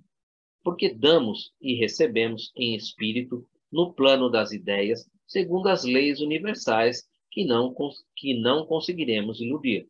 Ou seja, o que você sintoniza, o que você deseja, é o que você encontra. Em silencioso gesto, com que nos recordava o dever a cumprir, o assistente convidou-nos à retirada e a retornarmos à via pública. Eu sei que eu estou um pouquinho adiantado no horário, mas amanhã é feriado e faltam poucos slides. Então, eu vou terminar para que a gente não fique com um pedacinho para ter que abrir na semana que vem. Eu vou pedir a colaboração de vocês só mais um instantinho. Mal recomeçamos a avançar, quando passou por nós uma ambulância. Ainda tem o caso da ambulância, né? Então, eu acho melhor eu parar por aqui, porque ainda tem um bocadinho de coisa para a gente ver. Tem mais ou menos uns 7 ou 8 slides, e senão a gente vai terminar próximo das 10 horas, e eu sempre assumo um compromisso que eu quero abrir para as pessoas comentarem, né? Então, mesmo que na semana que vem fique apenas um pedacinho, não tem problema, a gente pode fazer esse pedacinho, e a gente pode abrir alguma outra coisa, mas eu acredito que se eu hoje não administrei bem o tempo, eu peço desculpa, tá, pessoal? Eu acabei me alongando em alguns comentários, não administrei bem o meu tempo e ainda faltam bastantes slides, devem ter mais ou menos uns 8 slides para a gente terminar. Se vocês desejarem, a gente pode terminar para não ficar um pedaço pequeno para a semana que vem. Mas, se não, a gente pode abrir a semana que vem. O que vocês preferem? Terminamos? Podemos ir adiante? Tem algum problema se a gente puder ir adiante? Pode seguir, Eduardo. Por mim, tudo bem. Vamos terminar, então. Mal recomeçamos a avançar quando passou por nós uma ambulância em marcha vagarosa, com a sirene forte para abrir o caminho. À frente, ao lado do condutor, sentava-se um homem de grisalhos cabelos a lhe emoldurarem a fisionomia simpática e preocupada. Junto dele, porém, abraçando-o. Olha que importante, né? Abraçando-o. Ou seja, também aqui um aspecto não só de sintonia, mas também num aspecto, como eu falei, isso é positivo e negativo, né? Abraçando-o, né? Num aspecto de comunhão. com naturalidade e doçura. Olha que deve ser um abraço gostoso esse, né? Com certeza, né? Uma entidade de roupagem lirial lhe envolvia a cabeça em suaves e calmantes irradiações de prateada luz. Oh, nossa, deve ter sido realmente muito lindo, né? Oh, inquiriu Hilário, curioso. Quem será aquele homem tão bem acompanhado? Aulo sorriu e esclareceu. Até eu daria um sorrisinho, né? Não é bem assim, né? Uma pessoa que fez por merecer. Se associou com uma pessoa, se associou ao bem, né? E Aulo, nem tudo é energia viciada, meu irmão. Nem tudo, lógico, né? No caminho comum. Deve ser um médico. Olha que informação linda, né? Deve ser um médico. Em alguma tarefa salvacionista. E a pergunta do Hilário eu não teria coragem de fazer, mas já que ele fez, né? Mas é espírita?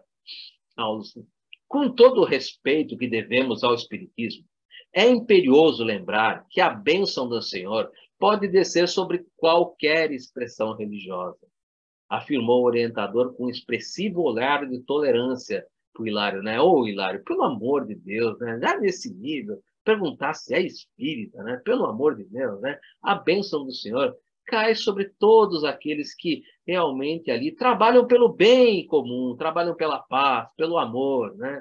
Deve ser, antes de tudo, um profissional humanitário e generoso que, por seus hábitos de ajudar ao próximo, se fez credor do auxílio que recebe. Esse irmão está ali ao lado exatamente pelos seus hábitos, pelo cultivo dos bons hábitos.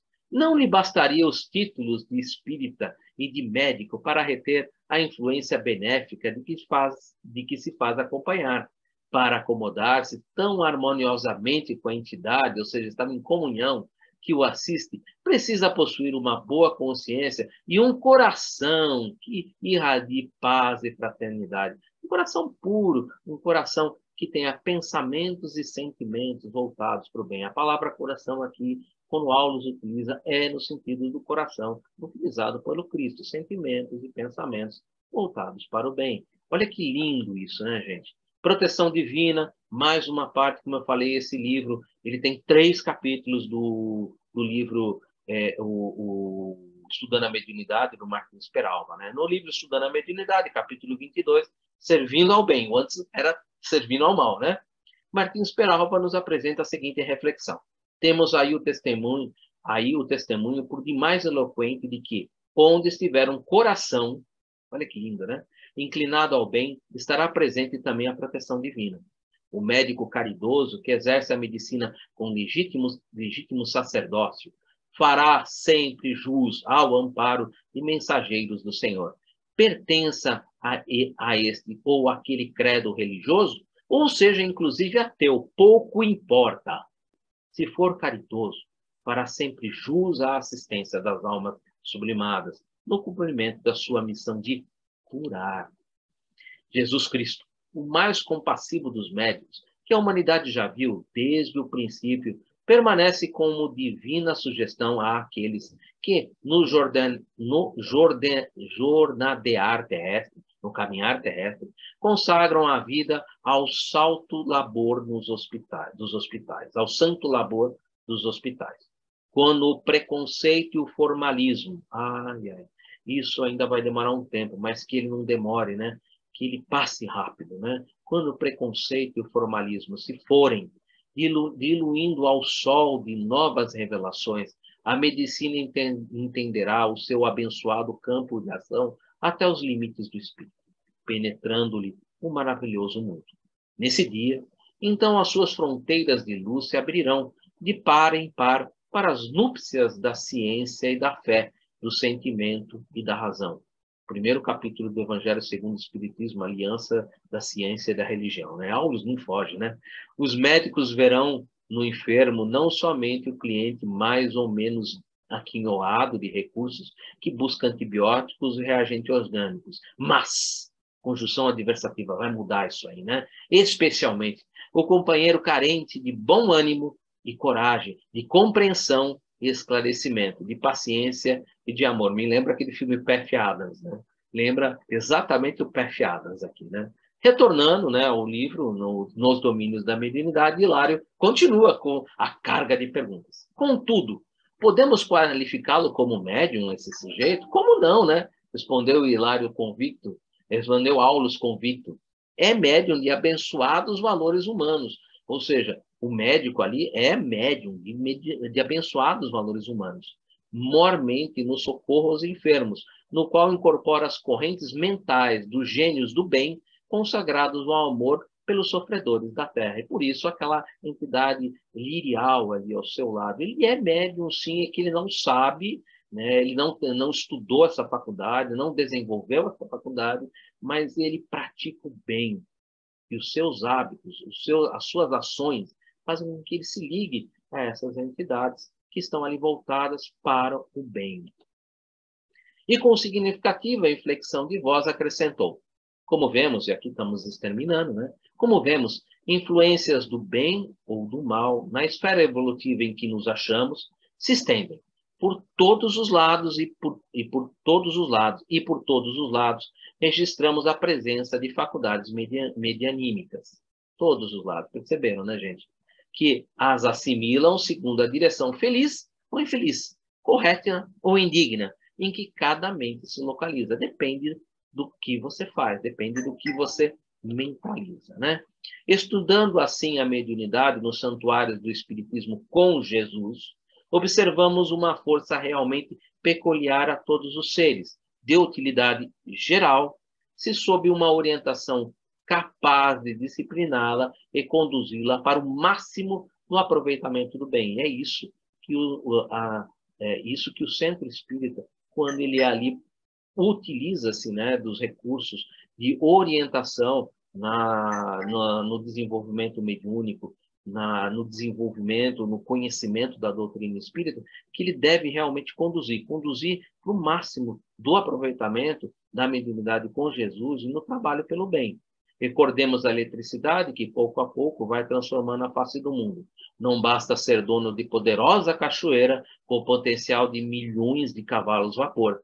É preciso instalar junto dela a inteligência da usina para controlar-lhe os recursos, dinamizá-los e distribuí-los conforme a necessidade de cada um. É necessário estudo, é necessário realmente ter alguém ali sempre trazendo informações, estudando, ganhando experiência e trabalhando no bem, trabalhando junto com Jesus. Sem isso, a queda d'água será sempre um quadro vivo de beleza fenomênica, com um irremediável desperdício, né? Essa última frase eu coloquei ela até em um vermelho mais forte, que é uma coisa que toda vez que eu leio me machuca um pouco, né? Porque eu por muito tempo fiquei nesse quadro de beleza fenomênica, né? E um desperdício muito grande. Por isso que hoje eu faço tudo que eu posso para que as pessoas que estão à minha volta compreendam que a faculdade precisa realmente de estudo, precisa realmente de orientação para que ela seja praticada com Jesus, para que seja praticada no caminho do bem. Ela não pode ser apenas uma coisa, um quadro de beleza. Nunca. Gente, isso é muito triste. Comentário do Evangelho segundo o Espiritismo, capítulo 24, né? Não ponhas a candeia debaixo do alqueiro, no item 12. O bom médium, pois, não é aquele que comunica facilmente, mas aquele que é simpático aos bons espíritos e é assistido somente por eles. Capítulo 26, dai-lhe graça que de graça recebesse, item 10. A mediunidade é uma faculdade sagrada que deve ser praticada santamente, religiosamente. E se há uma espécie de mediunidade que requer essa condição de maneira ainda mais absoluta, é a mediunidade curadora. A mediunidade curadora realmente precisa disso. E fechando, peço desculpas dos 15 minutos a mais.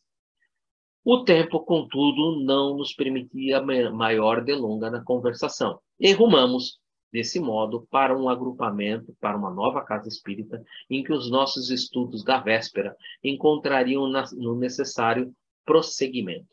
Gente, eles estão indo para o centro espírita, isso é o que coloquei.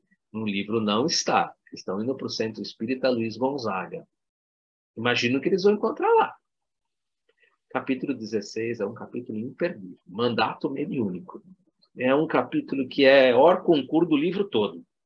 Todo mundo que trabalha com esse capítulo, realmente é um capítulo que é extenso, tem um conteúdo maravilhoso. Nós vamos ver aqui, no próximo capítulo, um mandato mediúnico, é algo diferenciado. Não é o médium na sua generalidade. Por isso que eu falei muito sobre isso. Não é o médium na sua generalidade. Nós vamos ver ali um médium que já, por o seu esforço em muitas encarnações e com um desenvolvimento moral, já conseguiu aquilatar para si capacidades que agora abrem condições que ele tenha ali um mandato mediúnico. Nós vamos compreender o que é um mandato mediúnico e como esse mandato mediúnico pode realmente praticar tudo de bom, tudo de bem para a humanidade. Isso é algo imperdível. Semana que vem. E com isso eu encerro a minha participação, pedindo desculpas pelo avançado do horário. Eu avancei 15 minutos a mais, mas vocês veem que faltavam apenas 6 slides. Peço desculpas porque realmente eu devia ter coordenado melhor o trabalho, coordenado melhor os slides, para que eu não ficasse delongando muito tempo nos slides. Devia ter trabalhado como eu trabalhei nesses últimos 8 slides, sem muito abrir muito o slide em si, muito o texto. Peço desculpas pelo horário. Gente, por favor, compartilhem alguma coisa para que a gente possa ter algo mais aí a engrandecer para a gente. Obrigado.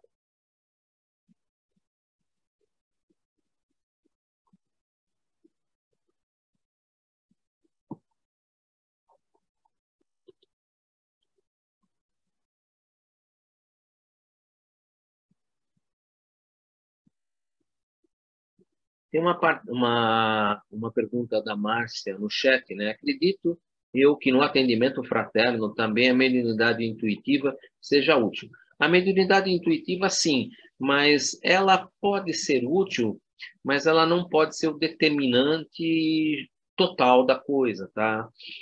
Eu acho que ali o bom senso, o silêncio, às vezes ali é muito complicado, né, o atendimento fraterno, né?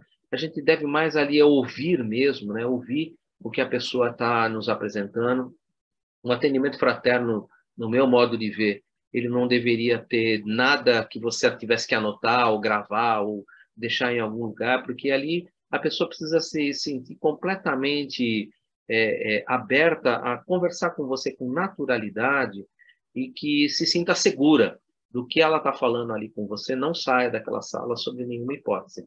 Por isso que essa mediunidade intuitiva ela pode ser interessante no sentido do que para onde você vai direcioná-la, né? Se para o trabalho de passe, para o trabalho de choque anímico, ou para o trabalho da desobsessão, ou para o trabalho da cura, pode ser importante, mas ela não pode ali você utilizar dessa faculdade ali para falar alguma coisa para aquela pessoa e no momento em que ela se encontra ali muito fragilizada, né?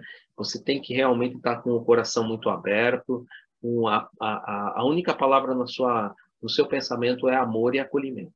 Amor e acolhimento, você tem que realmente trazer para aquela pessoa esperança, fortalecer a esperança, fortalecer que ela vai encontrar ali resultados positivos, mas que ela precisa manter a esperança e manter a fé.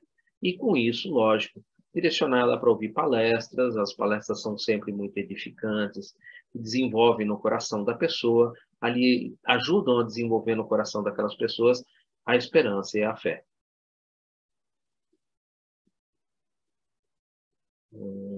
Algumas pessoas tiveram que sair, tudo bem, não tem problema. Eu peço desculpas, o atraso foi meu realmente. Não tem mais nenhuma pergunta no chat. Alguém gostaria de colocar alguma coisa para compartilhar com a gente? Marco Antônio, não tem nada para você compartilhar com a gente nesse aspecto? O Roberto. Boa noite tudo. Você explicou muito bem, foi muito bem explanado tudo, e concordo plenamente com o que você falou. E as experiências que a gente tem, né, o que a gente vê na sala de discussão e o que a gente vê acontecendo na vida, está relatado aí muito bem, né? E você explicou com clareza. Tem tem esse caso da ambulância é, é assim muito, muito interessante, né? Porque muita gente tem ainda fala que o espiritismo é a salvação, que o espiritismo é a religião. Não, o espiritismo é só mais um caminho que leva a Deus, né? Todas as religiões que têm aí no seu caminho a caridade, a bondade, a ajuda ao próximo, está levando a Deus, né? Então a gente tem que parar com isso, que o espírito é bom e o resto é ruim. Não é verdade, não é isso que Jesus ensinou, né? E o que leva ao Pai é o amor, é a bondade, é a caridade. Fora da caridade não há salvação. Sem a menor dúvida. Alguém gostaria de colocar mais alguma coisa? Francesco. Opa! Vai ser grande coisa, né? Só um comentário em cima do que o Marco acaba de dizer. O Chico, eu me recordo que ele disse uma vez, né, que a gente tem que respeitar todas as religiões, né? E aí, né, num pequeno trecho aí, é dito a mesma coisa, né?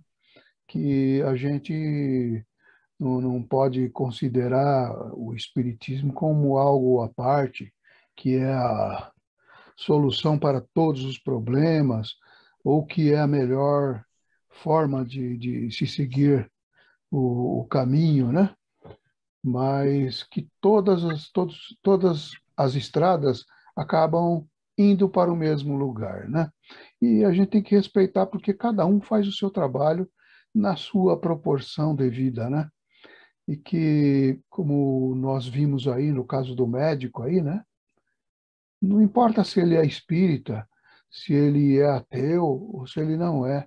Importa, na realidade, é o que ele está fazendo com o que ele aprendeu e o que ele está produzindo. Se ele está produzindo bem, se ele está fazendo a caridade, então é este o caminho, né? É esse o caminho. E nós, fazendo o nosso trabalho como fazemos, também estamos no caminho certo, atendendo as pessoas que nos procuram, né, da melhor forma possível. A cada dia que passa, a gente vai aprendendo mais. Quando a gente ouve uma leitura como essa aí, na realidade a gente fica aqui só repassando mentalmente o que acontece no dia a dia com a gente, no trabalho, né? Então a gente vê que tudo tem a ver, todas as coisas estão no caminho certo, todas as coisas são redundantes, né? Na medida em que o paciente, quando nos procura, né? Ele não está nos procurando porque nós somos espíritas, ele está nos procurando porque ele precisa de ajuda. E nós, na realidade, não sabemos a qual ajuda que nós temos que dar para essa pessoa. E, como você falou, no atendimento fraterno, nós temos a obrigação de ouvir. Ouvir, isso não precisa ser registrado. A gente só ouve, porque numa casa espírita nós temos um monte de médiuns trabalhando, caminhando pelos corredores, trabalhando lá dentro, nas salas. Então, aqueles que têm um pouco mais de receptividade conseguem captar se aquela pessoa está boa, se ela não está, o que ela está precisando. E aí, uma pequena palavra, às vezes, só uma palavra, já está produzindo um efeito enorme para aquela pessoa, né? E eu me recordo do seguinte, a última noite de trabalho nossa, a última quarta-feira, eu conversei com alguns pacientes, né? Eu digo isso para o Marco e para o Roberto, que estão aqui também, para que eles possam ouvir. A gente está orientando essas pessoas, principalmente aquelas que já estão com uma certa redundância no tratamento, para que elas venham às palestras, ouvir as palestras, participar dos estudos da casa, né? Para que a gente possa fazer o trabalho completo, né? Porque, na realidade, o que nós estamos fazendo lá no salão de cura, na enfermaria, é um remendo, né, espiritual, né? Que, na realidade, é como um band-aid. O band-aid, o que acontece? A gente aplica hoje o band-aid, aí daqui 2, 3 dias ele começa a secar e cai. E aí volta o problema de novo. A gente tem que ir lá pôr mais um band-aid. Então, é isso que nós estamos fazendo. Se a gente não tratar o lado espiritual das pessoas, nós não vamos conseguir o resultado necessário. Na realidade, não somos nós que curamos, nós sabemos, mas nós somos o veículo dessa cura, através da espiritualidade. A espiritualidade vem ao nosso encontro para que nós possamos servir de instrumentos. Quanto mais afinados nós estivermos com os preceitos do Evangelho, mais fácil será de trabalhar e produzir o resultado. Mas não depende só de nós. A gente sempre fala isso, mas eu acho que a gente fala isso, mas chega um momento em que isso só sai pela boca, né? A gente não percebe mais o efeito dessas palavras. E, na realidade, essas palavras precisam de um trabalho maior. E o trabalho maior que nós temos que fazer na nossa casa espírita é esse daí. Quando recebemos o paciente, já começarmos a educar esse paciente dentro da casa espírita, fazendo com que eles compareçam às palestras, fazendo com que eles venham participar das aulas, estudar um pouquinho, conhecer o espiritismo, para poder entender que, sem a ajuda deles, nós não vamos conseguir curá-los, não. Eles não vão sair de lá curados. A cura, na realidade, são eles que têm que processar, né? Nós fazemos a nossa parte, né? Fazendo o benefício de melhorar o perispírito deles e tudo mais. Mas falta ainda a essência. É como se a gente estivesse consertando o motor, mas a gente não carregasse a bateria para dar a partida. Então, não adianta nada, né? A gente está fazendo o serviço pela metade. É isso que eu acho, são essas as minhas impressões diante do que a gente está vendo lá. E eu acho que a gente teria que ser um pouquinho mais, não agressivos, mas mais doutrinários, né? Mais doutrinários da essência do espírito. Dentro do espírito, a gente colocar para a pessoa que é necessário se entrosar com o trabalho da casa espírita, compreender melhor o que está sendo feito ali, e quem sabe ela possa nos auxiliar a facilitar essa cura, né? Facilitar esse processo de transformação da pessoa, né? Que é a reforma íntima, né? Não sei se eu estou errado, mas é o que eu estou captando no dia a dia do nosso trabalho e é o que eu tenho visto lá dentro da casa, conversando com as pessoas e sentindo as pessoas. A gente vê que tem muitas pessoas que estão mesmo muito enfermas, mas é preciso que a gente trabalhe esse lado aí. Acho que falta a gente dar um pouco mais de fazer a engrenagem virar mais uns 2 dentes. É isso que a gente precisa fazer. Realmente, Francesco, é um ponto importante, tá? Precisa ter mão de obra para isso. Precisa ter pessoas que estejam qualificadas para esse tipo de trabalho. A qualificação dessas pessoas leva um tempo.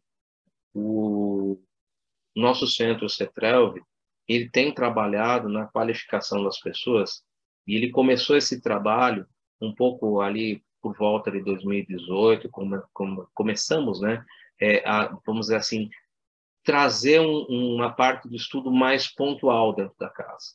Antes disso, a casa ela realmente estava mais voltada para um trabalho que antecedeu, né, que era um trabalho de apoio, né, a um mandato mediúnico. Só que, ao término desse mandato mediúnico, a casa agora ela tem um novo objetivo, ela tem um novo caminho, ela tem um novo caminho. E ela tem que ir preparando as pessoas, ela tem que ir formando as pessoas. Essa formação leva um certo tempo. Eu acredito, eu tenho fé e confiança que em mais alguns anos a gente vai ter o pessoal já um pouco mais formado, já um pouco mais qualificado, e que a gente vai conseguir ter isso que você está falando. Ter alguns grupos, né, em que podem ali ser grupos de orientação para as pessoas que vêm em busca de uma cura, de um auxílio, vêm em busca de solução para alguma aflição que ela esteja passando. E nós vamos ter exatamente esse grupo ali formado que pode ali auxiliar essas pessoas a como ela pode mudar hábitos na vida dela, para que ela possa encontrar realmente solução definitiva para o problema que ela está vivendo. Isso leva um determinado tempo. Eu tenho que realmente dizer isso para você. A casa, hoje, ela está passando por esse trabalho de educação. Por isso que a gente está realmente procurando se esforçar ao máximo para que isso ande depressa. Mas a gente tem que respeitar também a velocidade das pessoas, tem que respeitar a vontade, o interesse, o desenvolvimento de cada um. Mas eu acredito que a gente chega lá. A gente realmente precisa ter um pouquinho de paciência, porque esse processo ele começou um pouco antes da pandemia, alguns anos, 2 anos antes da pandemia. Durante a pandemia, ele realmente teve um pouco ali, foi um pouco amortizado, como tudo foi amortizado. E agora eu peço a Deus e rogo a Deus que a gente realmente dê um avançar nisso. E eu vejo que nós estamos avançando, nós estamos crescendo. Tem sempre o pessoal acompanhando. É um estudo extremamente longo esse que nós estamos fazendo, do livro Nos Domínios da Mediunidade. Nós vamos demorar 1 ano e meio praticamente para estudar um livro, né? É um tempo muito grande. E eu tenho visto que as pessoas lá do CETRELV têm acompanhado. Quando não aqui presencialmente, têm acompanhado pela internet. Muitos grupos, nós formamos 5 grupos de desenvolvimento e educação mediúnica. O pessoal está acompanhando, está se esforçando.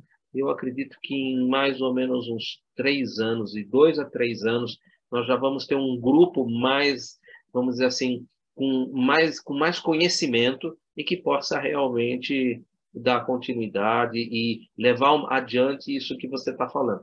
Nesse momento agora, eu acho que ainda, penso eu ainda, que nós precisamos caminhar um pouquinho mais. Nós não temos tantos recursos para abrir tantas frentes, mas vamos se esforçar. E eu conto contigo. Nós, na verdade, pode nós contar, a gente já está contamos trabalhando. com você. Já Tá estamos certo? trabalhando já, né? Contamos com vocês todos. Não com você, mas Pelo que eu tenho contamos. observado, Eduardo, nós já estamos fazendo isso.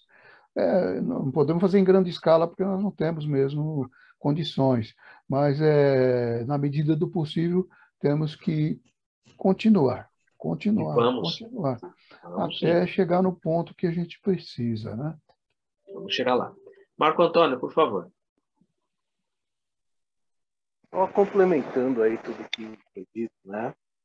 Assim, eu participo do atendimento da casa, acompanho de perto todo esse estudo que estão fazendo, tudo que a gente está fazendo. Mas, só para ficar claro, todas as pessoas que passam no atendimento fraterno, elas são convidadas a assistirem às palestras lá no CETRELV, elas são convidadas a participar da reunião mediúnica, a ir para uma classe. Na sua grande maioria também é indicado o Evangelho no Lar, para que comece a se familiarizar com a doutrina, aqueles que não têm, aqueles que já têm algum conhecimento. É dada oportunidade também dos cursos, é reforçado a participação nas palestras, é reforçada a participação, né, no dia a dia do centro. Tá? Algumas pessoas são de tratamento, é dado realmente assistir palestras. E a gente tem um trabalho que poucos conhecem na quinta-feira, que é a Sonoyama, que ele fala sobre o Evangelho, é uma conversa sobre o Evangelho, que também é dado como tratamento. E, infelizmente, a adesão não é tão grande, não é como a gente gostaria que tivesse. Mas isso faz parte desse desenvolvimento que a gente está fazendo, dessa transformação. A casa realmente é uma casa voltada à cura, né? É o trabalho essencial da casa. E, como o Eduardo disse, de um tempo para cá, a gente está transformando também numa casa de evangelização.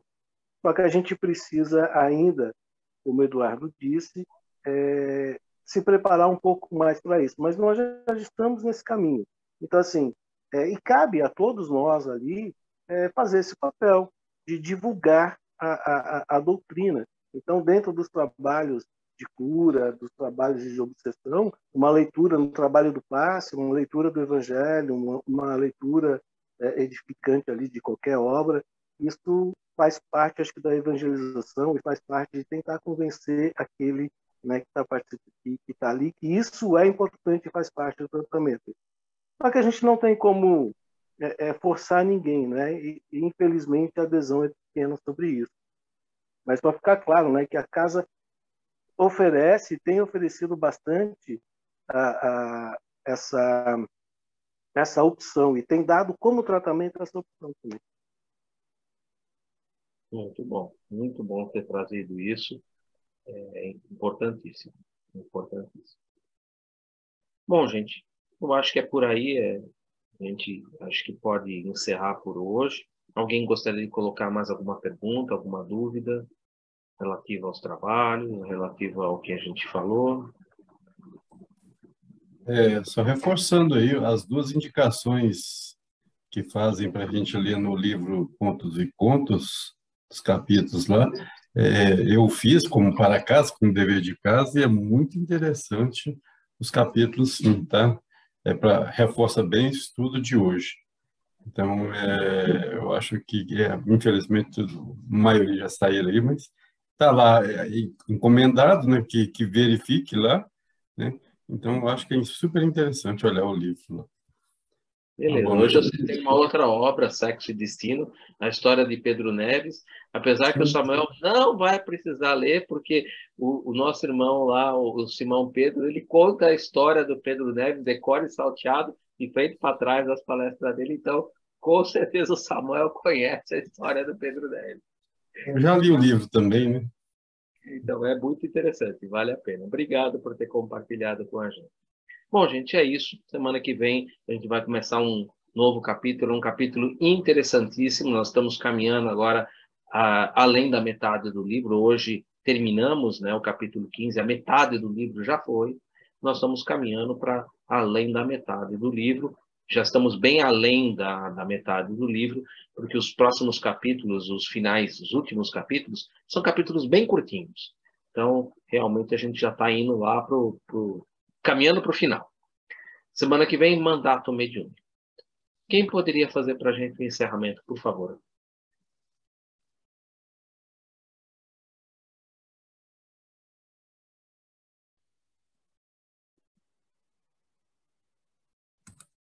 Vamos lá. Levar nossos pensamentos a Deus, ao nosso mestre amado Jesus, nosso modelo e guia. Agradecer essa oportunidade que nos foi concedida mais uma vez de estudar esse livro tão bom para o nosso conhecimento e que nós possamos colocar em prática, principalmente os trabalhadores da mediunidade, dos centros, e todos os nossos familiares sejam atendidos, sejam assistidos, e a nossa pátria, que amanhã nós comemoramos 200 anos de liberdade. Que o alto nos abençoe a todos nós brasileiros e a nosso orbe terra. Ser conosco, Senhor, hoje e sempre. Amém.